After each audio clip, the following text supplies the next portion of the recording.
Hello and blessings, my beautiful souls. How are you today? Today I have for you an unboxing of the Vlad Dracula Tarot by Travis McHenry. This was sent to me from or by Rockpool to do a little unboxing and review of. So I recently purchased the Occult Tarot, which is also by Travis McHenry. I really enjoyed the aesthetic, but there were some, issues with the guidebook there that made it feel a little bit more shallow. Nevertheless, I'm excited to see what's inside of this one.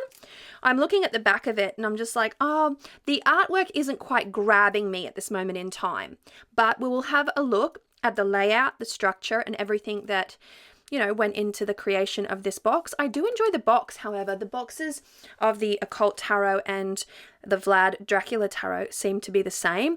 There's a nice hefty box there, which I appreciate because I tend to store my decks in their boxes if the boxes are in fact good enough. So let me just take this shrink wrap off and then we will go through the deck and I will give you my first impressions, my initial first impressions, and I'll look at the cards and then you can let me know what it is that you think and I'll tell you what I think. All right, so the box is matte finish. It actually feels really nice. We have spot glossing where Vlad the Dracula plus the logo and then the author's name is.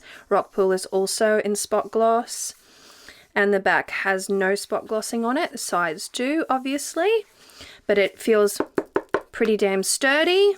I like the feel of it. I like a matte box. Let's see how it comes apart. It comes apart pretty easily. That's the inside. So true to its brand. Vlad Dracula Tarot. I'm interested to see where they've taken this one. Let's have a look at the guidebook. Whoop. Okay. So this is a very slender guidebook. Oh, all right. The cards have moved around a little bit. As you can see, the cuff is very loose and the cards did move around a little bit, but let's have a little look inside. So we've kind of got this medieval type drawing. We have all the arcana laid out like so. There's a particular aesthetic to this. Nice little introduction. We've got some notes here using the Vlad Dracula Tarot. Then we have some spreads, which is reading for overcoming weakness, orthodox cross spread. That looks like it's the only spread that's in here. And then we have a low-key sort of color layout, very muted tones. And then the layout, we have the Fool, the Peasant and his wife, then the divinatory meaning here. So one page dedicated. Oh no, I was about to say one page to each card, but the High Priestess seems to have a little bit more. So I guess it depends on the card itself. The Chariot has a little bit more as well. So does Strength. I'm surprised the Wheel of Fortune doesn't have a bit more. Justice has a little bit more. So there's that. All right, then we have the World, which also has a little bit more. And then we have this nice break, nice little images, and then we launch into the minors. So coins is Pentacles. Let's have a look at... Okay, then we go into Cups. And then we go into Stakes, of course, for Wands. And then, let's see, and then Swords retains its traditional name. Got a little bibliography there. So that'll be interesting to go through. But let's have a look in here. We have a cardboard, gloss cardboard sort of bracing or insert, and then the black ribbon off to one side here. So I'll just attach those two and I'll put the book over here as well so that we can have a little look. Very, very loose sort of plastic sleeve. I'm not a huge fan of plastic sleeves. We have a gold gilding. There's slight rippling on the gilding, as you can see there. I'm not sure if you can see it, but there is a slight rippling there. and there as well. Little marking here, nothing major. Little dents here. So I guess the major issue is on this side here. You can see it. This is the backing. Oh, that's annoying. The cards are stuck together. Stock is, yeah, it's not too bad. But that's the backing. They don't slide very nicely, and they're clumping. So you can see they're clumping together quite a bit. So let's have a look. I'm going to flip it over. Sorry for that loud noise. I will go over these cards. So we have the Fool.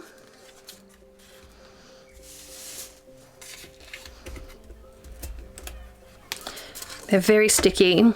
We have the Magician here, followed by the High Priestess.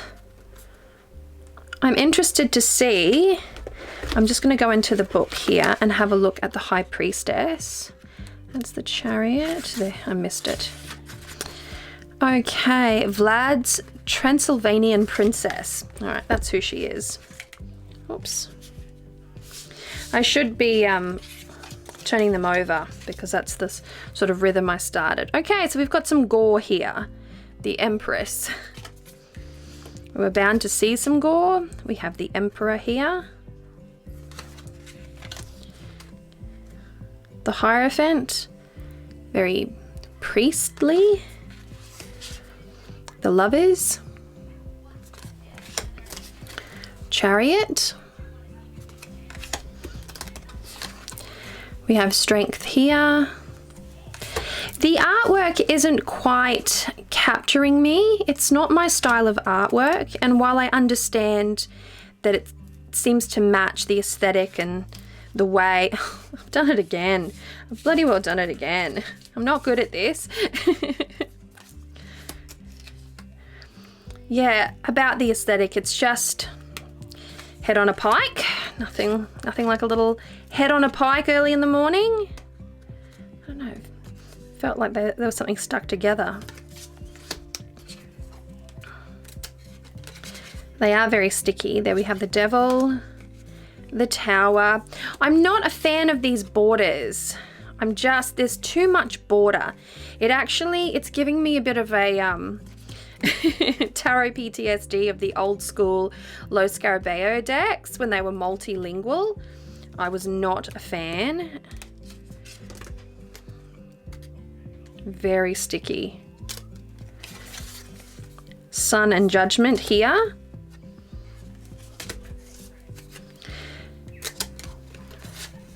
Then we have the World, and then straight into the Ace of Coins. Coin of Vlad Dracula. Very sticky. Vlad Dracula and Vlad Dracul, 2 of Coins. Saxon Building and the Bucharest Place. That's the 3 of Coins. So I'm hoping that there is better explanations for the titles on the cards. Vlad playing tribute to the Ottomans. All right, okay. Vlad attacking, foraging Ottoman soldiers. Okay. Wealthy Saxon merchants of Transylvania. So I suppose most of the questions that I have will come back to the book. However, the problem is that in the occult tarot, the questions that I wanted answered were not at all present in the book, so I am left wanting, hence the issue that we had there. So I am curious as to whether or not I will also be left wanting with this lovely deck. Now, suffice to say, I have nothing like this in my collection, so I'm pleased to have a deck of this nature in my collection. However, truthfully, I'm not a huge fan, and it's nothing against Travis McHenry or Rockpool for that matter. It's just a matter of taste when it comes to art, you know, art is subjective. I have a particular taste in tarot. I actually have a pretty wide taste in tarot, a pretty varied taste. I don't stick with the same thing all the time, and because I'm a collector, I tend to look at the gaps in my collection for decks that will fit within that gap. However, the colors are not working for me. The border is really irritating me.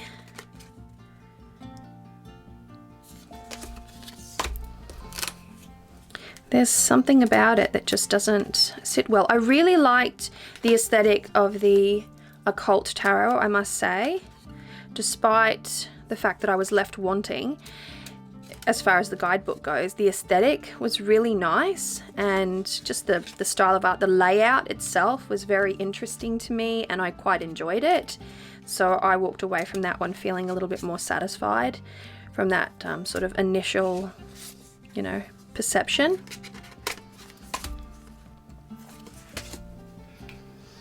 There's a bit of gore in here, so if you have a weak stomach, this is a very rough type of artwork to me. It's very unpolished. Actually, this is reminding me of a description of Strange the Dreamer. How he was really rough around the edges, quite brutish.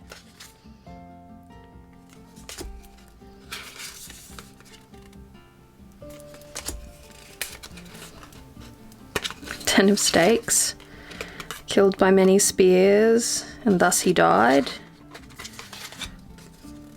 Chief Falconer.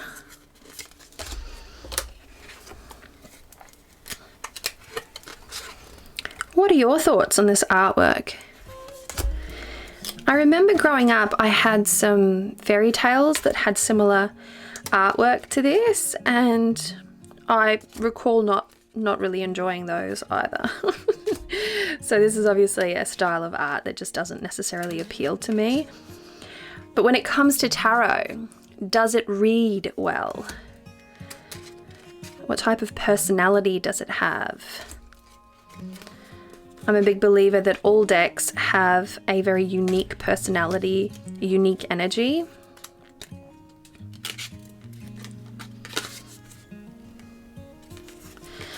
I don't know, sometimes I feel that it's stuck together.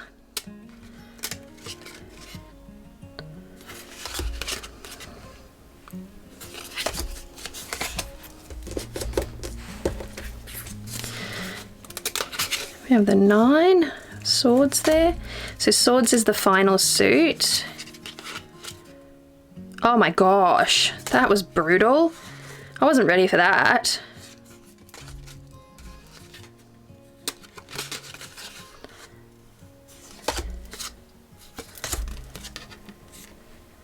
Knight of Swords. So there you have it. That was a full flip through of Vlad Dracula Tarot by Travis McHenry. So my overall impressions are it's really not for me, despite the fact that I would enjoy having it in my collection, you know, because I don't have anything quite like this. I think the closest that I have to this is the Brady Tarot, but I happen to adore the Brady Tarot, and it was very lino print. Art style, similar, but not at all the same, if you know what I mean. But yeah, honestly, I've got to say, this is not really my cup of tea. When I think of Vlad Dracula, I think of, just a smoky kind of, you know, kind of oil painting style. If I'm envisioning it the way that I would like it, there's just got to be a smoothness to it, like a glamour aspect to it. That's personally for me, because he is so steeped in such a rich history. His narrative is so multifaceted. There is so much to him. And I guess from an artistic perspective, you could come at it from just about any angle. But for me, what would satisfy me would have that, a Marielle style artwork for Vlad the Dracula Tarot would just be, chef's kiss good. But for me, I would give this, if I'm rating this deck out of, let's say, out of 5, I'd probably give it a 2.5 stars out of 5, just because it's not particular. I don't even know why I'm putting that back on. It's because it's not particularly my cup of tea. But as with all things, it comes down to taste, and there will be many out there who do enjoy this deck, and that's what it's all about. So, Vlad Dracula Tarot by Travis McHenry. What are your thoughts? What did you think? How did you feel about it? What did you think about the artwork? Thoughts, opinions? Let me know if this is your cup of tea, if this is not your cup of tea. And yeah, let's have that conversation. So don't forget to leave your comments below. In the meantime, I will check in with you guys again soon. Much love and many blessings. Bye.